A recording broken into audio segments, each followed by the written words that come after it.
Welcome back to the last lecture in our brief three-lecture theme that looks at the overall framework, the space and time within which the whole cosmological story unfolds. When I introduced this theme, I mentioned how this part of cosmology was also the first to be developed in the first third of the 20th century. So it has a rather classical, old world feel. We've had no fancy images of galaxies or big computer simulations. But I hope that despite its rather idealized mathematical flavor, you've nonetheless been able to sense the enormity of the topic. It's nothing less than the form of the infinite coordinate mesh of space stretching out in all directions, sprinkled with galaxies. Is it Euclidean, or is it curved in some way? And how is it stretching? It was hurled into expansion by the Big Bang, but will it keep expanding, or will it recollapse inwards? Now, fortunately, as we learned last lecture, the symmetry of the cosmological situation allows us to use Newtonian thinking to help understand what's going on. We looked at the expansion of a sphere of rocks and simply demanded that the sum of their kinetic and gravitational energies remains constant throughout the expansion. And lo and behold, we arrived at the same equation as a full-blown analysis within general relativity. With this framework now in place, we're ready to shift fully into the cosmological setting. My overall aim is that by the end of this lecture, you will understand why the three great eras of cosmic history, the radiation, matter, and dark energy eras, have three kinds of expansion: rapid deceleration, modest deceleration, and exponential acceleration. Most importantly, you'll see that dark energy makes the universe fall outwards rather than fall inwards, and that's why it accelerates. As before, I'll combine graphical and mathematical approaches. If you're not a math person, just let that part go. It really doesn't matter, and focus on the graphs and the concepts. In fact, I want to reassure you that the last lecture and this lecture are by far the most challenging in the course in terms of math and graphs. I deliberately aimed high because I know that some of you like this more rigorous approach. But I promise that after this lecture is over, most of the math will be behind us and we'll return to the more concrete world of atoms, stars, and galaxies with a much more straightforward approach. So having said that, I'm afraid I'm going to start off with a brief bit of math, picking up where we left off last lecture. Remember, we're watching an expanding sphere of stuff. It has kinetic energy of expansion and gravitational energy from it pulling on itself, and during the expansion, the total energy remains constant. In math terms, this is described by our expansion equation, which is called the Friedmann equation. Here are the three terms corresponding to kinetic energy, that's the v squared term, gravitational energy, that's the middle one, and on the right we have the total energy from Newton's perspective, or the curvature of space from Einstein's perspective. Ultimately, this equation tells us how the expansion velocity, v, depends on the universe's size or scale factor, s. Now remember, s tracks the separation of galaxies relative to their separation today. It's 0 at the Big Bang and increases and is 1 today. Remember also, we use a subscript 0 to mean the value of something today, when s is 1. So this first term is the expansion velocity relative to today's expansion velocity, v over v0. What about the other terms? There are three of them, and they're all densities of one kind or another. First, the term on the right, ρ0, is today's density, ρ for density, 0 for today. And below that is the critical density today, ρ0 crit. It's the density that just makes the geometry of space flat. And it's given by 3h0 squared over 8 pi g.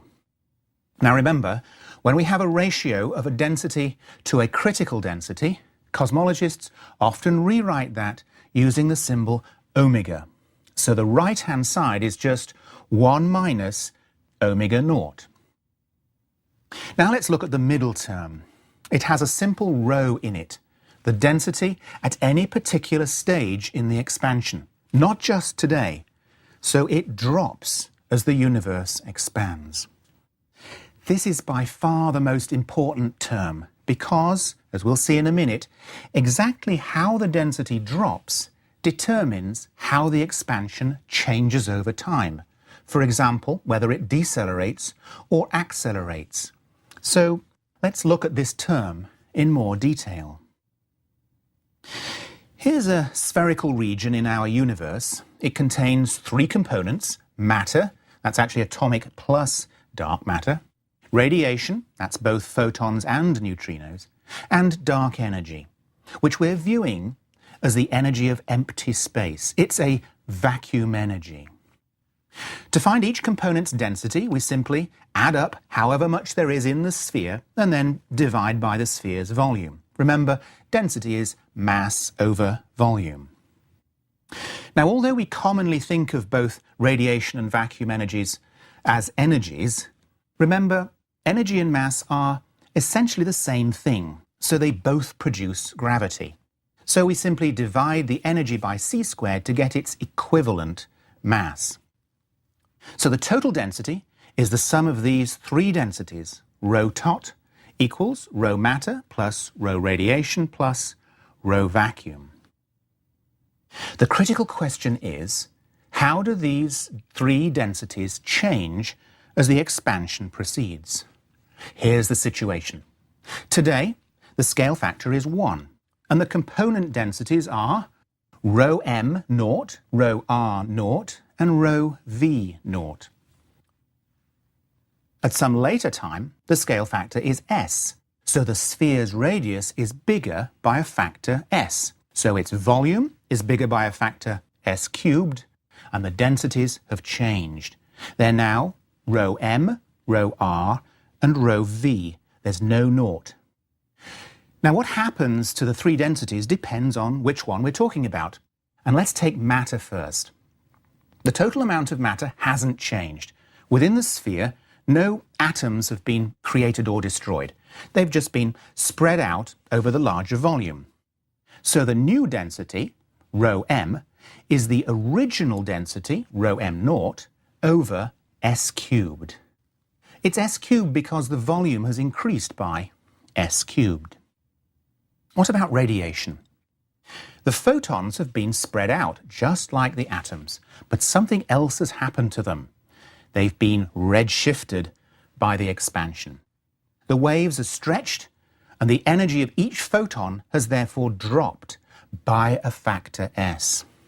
So the combined effect of photon dilution and redshift makes the new radiation density, rho r, equal to the original density, rho r naught, over s to the 4th. Finally, the vacuum density is easy. As the universe expands, the density of space doesn't change. Space is space. If the region gets bigger, there's simply more vacuum. So rho vacuum is constant. We have rho v equals rho v naught. So at any given scale factor, s, the total density, which we write rho of s, is just the sum of these individual terms. Today's matter density over s cubed, plus today's radiation density over s to the 4th, plus today's vacuum density.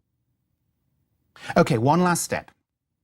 We need to insert this into the gravitational term of our expansion equation. Here it is. So we want to substitute this group of 3 in here. So we take each of these terms and divide by the critical density and multiply by s squared. Now, dividing by the critical density converts these rhos to omegas. and multiplying by s squared changes the s dependence of each term. So we now have a new, improved Friedmann equation that can handle universes with three components. It still has the three basic terms, kinetic, gravitational, and total, or curvature, but now the gravitational term has contributions from each component, matter, radiation, and vacuum. Over on the right, the sum of these omegas makes omega total, and that sets the universe's total energy, or curvature. You may find it hard to believe, but this little equation contains within it the expansion history of a very wide range of possible universes, each with its own particular mix of matter, radiation, and vacuum. The only assumptions that we've made are that the universe is homogeneous and isotropic on large scales, that the density of matter, radiation, and vacuum change with expansion the way we said they did, and everything obeys Einstein's general relativity. We call universes that obey this equation Friedmann, Robertson, Walker universes. Friedmann for his solution to Einstein's field equation in 1922, and Robertson and Walker for their 1936 space-time that we met in Lecture 10. All the evidence to date suggests that on large enough scales, these assumptions are valid, and the expansion of the universe does indeed obey this equation. It really does seem that we live in a Friedmann-Robertson-Walker universe. Furthermore, we now think we actually know the values of the three omegas. They are 0.27, 0.000084, and 0.73, giving omega total of 1.0. It's a flat Euclidean geometry. Well, I think we've had enough algebra, so let's now bring this equation to life by recasting it in graphical form. Here's the kind of graph we used last lecture. The x-axis is size or scale factor, S. So the Big Bang is at 0, and today is here at 1. The y-axis is energy, positive upwards, negative downwards, with 0 in the middle. Here's a situation very similar to the real universe. The matter and vacuum omegas are 0.27 and 0.73, just like the real universe, but I've turned up the radiation omega to 0.05, just so that we can see its role a bit more clearly. I've color-coded matter in green, radiation in orange, and vacuum in blue. Here are the three gravitational curves with their formulae. They're all negative, of course. Each curve is scaled so that when S is 1 today, it passes through the correct omega value. So you can see them going through 0.05, 0.27, and 0.73. If you add all these curves, you get the total gravitational term in white. It has a classic hilltop shape with a steep side on the left and a gentle slope on the right. Now, I'll come back to all these shapes in a minute. Okay, now here in red is the total energy, or curvature term. It's 1 minus omega total, which of course is constant throughout the expansion. Now in this case, it's minus 0.05, so the universe has a closed geometry in this example. And here's the kinetic term in yellow. It's positive, of course. From the expansion equation, you can see that at every point, the yellow kinetic term plus the white gravitational term equals the red total term. Finally, here in dotted purple is the all-important expansion velocity. It's just the square root of the kinetic, i.e. v squared, term. Remember, the expansion velocity now allows us to go to this diagram, the size and velocity history, with time along the x-axis. For this example, the universe starts with a Big Bang, expands rapidly at first, but then decelerates until the velocity reaches a minimum. When the expansion is coasting, then the expansion begins to accelerate, picking up speed exponentially and both size and velocity zoom off up to the top right. Okay, now this is all quite intriguing, but at this point you may have lost sight of what's actually going on. So let's take a few minutes to understand this remarkable expansion. The most obvious feature is the incredible difference between the early decelerating expansion and the late accelerating expansion. Why does the expansion change so drastically? It's all to do with which of the three components, radiation, matter, or vacuum, dominates the density, because that's the component that also dominates the gravitational energy term. Remember, in the early universe, radiation's density is greatest. In fact, you can see its curve here crosses the matter curve and is more negative at earlier times. That's because it has the highest density. Now, because it rises so steeply to the right, that means the yellow kinetic energy and purple velocity curves must drop very steeply. In other words, the universe must decelerate rapidly during the radiation era. Now let's move over to where the vacuum crosses the matter curve. To the right of that, the universe's density and gravity are dominated by vacuum. And because its curve drops to the right, then the yellow curve, the kinetic energy curve, and the purple velocity curves must rise to the right. So the velocity increases and we have an accelerating expansion. Okay, so now let's go to the real universe. So we'll keep the matter and vacuum omegas at 0.27 and 0.73, but we'll turn the radiation term back down to its correct omega, 0.000084. Here's the new energy graph. Most of cosmic history is determined by the matter and vacuum, with the radiation curve just visible on the left at the very early times. This is one of those instances that it helps to go to exponential axes. So here it is. All those curves turn into straight lines, and now you can really see how each component dominates for a particular portion of the expansion. Radiation before 60,000 years, vacuum after 9 billion years, and matter in between. These, of course, are the three great eras of cosmic evolution. Notice how the velocity evolution also has three quite distinct stages. A steep, rapid deceleration, then a less steep, less rapid deceleration, and then an acceleration.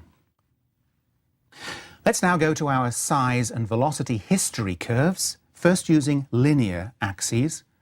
You can see the early deceleration and later acceleration with a changeover around 7 billion years. Now, for reasons I don't have time to explain, this actually occurs a little before the density changeover, which happens around 9 billion years. But let's look more carefully at that initial expansion, roughly the first billion years, using exponential axes. The decreasing expansion velocity is in purple, and increasing size, or scale factor, is in green. And I've marked the changeover near 60,000 years between the radiation and matter eras. So, for example, 100 years after the Big Bang, any 2 points in the universe were 100,000 times closer than they are today, and they were separating from each other 1,000 times faster than today. For example, two regions at 1 million light years apart today were only 10 light years apart at 100 years. They're separating at 22 kilometers per second today, but they were separating at 22,000 kilometers per second at 100 years. As time passes, the two regions get further apart and their speed of separation decreases. Notice that as the universe crosses from the radiation to the matter era, this deceleration rate gets more gentle. It isn't as steep.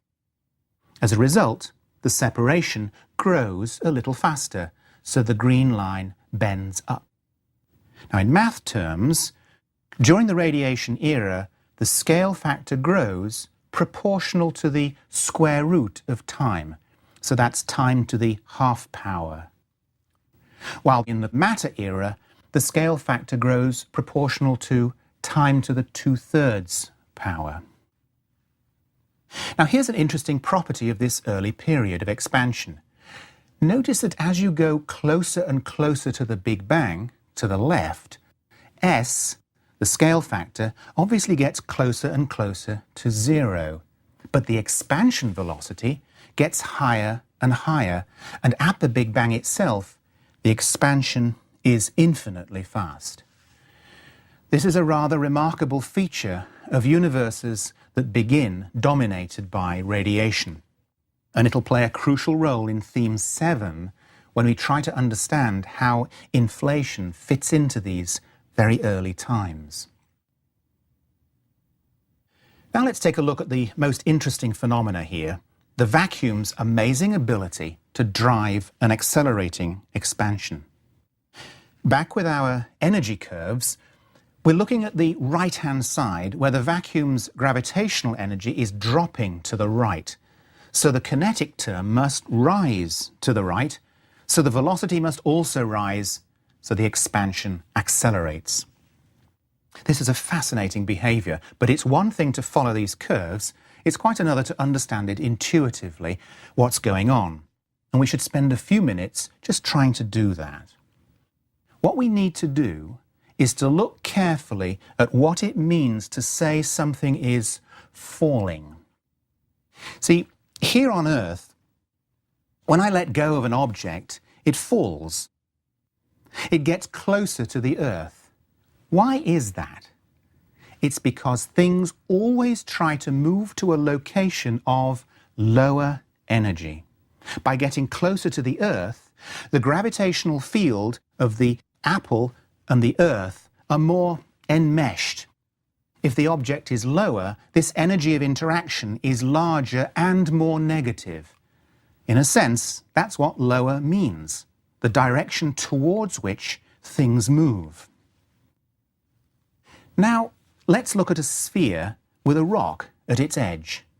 The gravitational energy of the rock is, as always, minus gmm over r, where big M is the sphere's mass and little m is the rock's mass.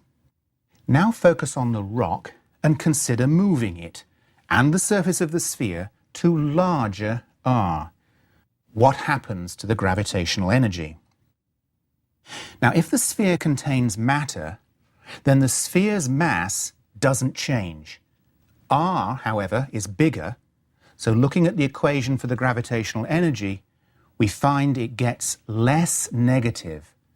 So this motion is uphill, just as we'd expect. Now the opposite, to smaller r, is downhill. So that's the direction that an object, the rock, would fall. You can even see this on our energy graphs. The green matter curve slopes downwards to the left to smaller size. Put a ball on that curve, it'll roll to the left. Now consider the sphere filled with vacuum with some density. So the sphere still has a mass, which generates gravity. Just as before, let's increase r both for the rock and the sphere and ask what happens to the gravitational energy. Well, as before, r increases, so this tends to make the energy less negative. But this time, m, the mass, also increases because there's more vacuum. In fact, the total mass of the vacuum sphere is proportional to r cubed. So this is a big increase in the mass that dominates the change in the gravitational energy, which gets larger and more negative. So larger r is downhill. Now this, amazingly, is the situation. Downhill to lower energy is outwards. The universe falls outwards. This is why vacuum density makes the universe accelerate. It falls outwards freely, and with nothing to stop it, it just gets faster and faster. Again, you can see this on our energy graphs. The blue vacuum curve slopes downwards to the right, to larger size. If I let a ball go on that slope, it would roll to the right, downwards, to more negative gravitational energy.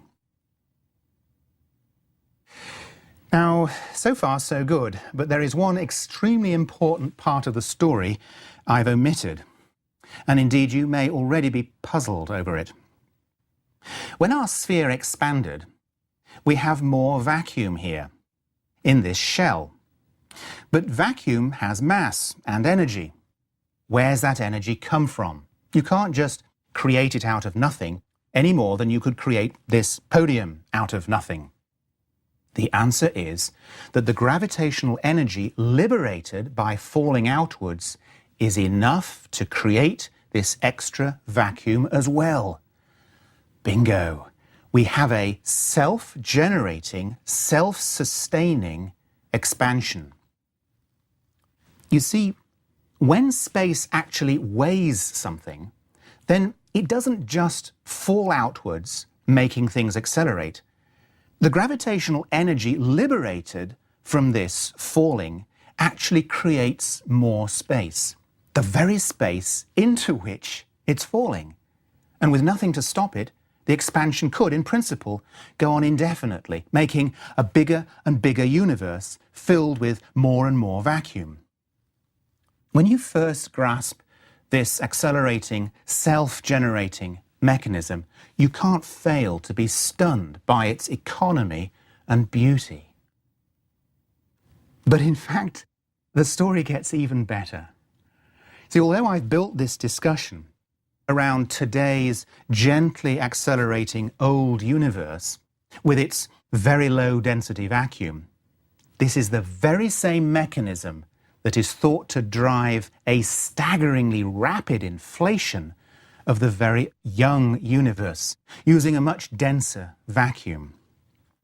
Now, I've reserved 4 lectures for inflation later in the course, but I wanted to plant the seeds for that discussion now, while we're looking at the remarkable properties of vacuum energy. As we'll see, a very much denser vacuum may have existed shortly after the Big Bang. And like today's much weaker vacuum energy, the dark energy, it fell outwards, accelerating, making more of itself as the expansion continued. But because it was a much, much denser vacuum than today's vacuum, it fell outwards much, much faster, both creating and launching our current universe. Quite a stunning proposition. But you'll have to wait till theme 7 to get the full story. At this point, I'd like to return to a historical account of some of what we've been talking about, and I want to consider the birth of the concept of vacuum energy. Now, vacuum energy is in fact a thoroughly modern concept, but something very similar to it was present right at the very start.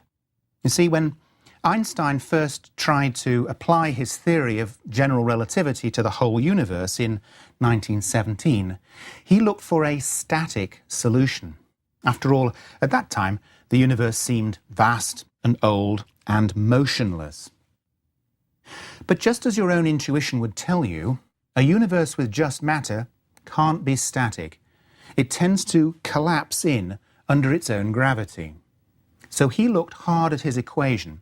Here it is from 2 lectures ago. And rather reluctantly, he reintroduced a term he'd simply set to 0 in his 1915 paper. Here it is on the left-hand side as part of the space-time geometry. It's called the cosmological constant, written capital lambda. Although it doesn't interfere with the validity of the previous equation, it does introduce what amounts to a long-range repulsive force. And by balancing this force against matter's tendency to collapse, he created his static universe. We call it the Einstein universe. In fact, in 1917, Willem de Sitter, a Dutch astronomer, removed the matter term and found the exponential accelerating expansion that we've been talking about. Now, from today's perspective, we know the vacuum is live with quantum effects, and this raises the possibility that it isn't simply void and empty, but has a non-zero, apparently tiny, density. Now, in that case, this vacuum density can be included on the right-hand side of Einstein's equation, along with the other density terms. This turns out to be identical to having the cosmological constant on the left. So conceptually, the two are rather different, but in practice, they have the same effect.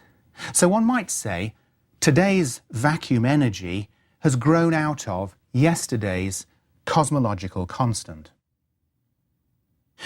Okay, well, look, let's draw this theme to a close, and I may have already shown you one too many coloured graphs, but let's not forget that we set out to understand the nature and growth of the space and time that holds the entire universe. This is no small aim, and as far as we can tell, the concepts and methods I've outlined are enough to achieve that understanding. As I warned you, the flavour of this theme has been a little abstract and mathematical, but I hope that nevertheless your Newtonian intuition has helped you achieve some sense of why cosmic expansion behaves the way it does. With our understanding of the overall framework now in place, it's time to people the universe, to consider its contents, stars and galaxies. Although even these have their precursors, as we'll learn in our next theme, Theme 3, the first million years.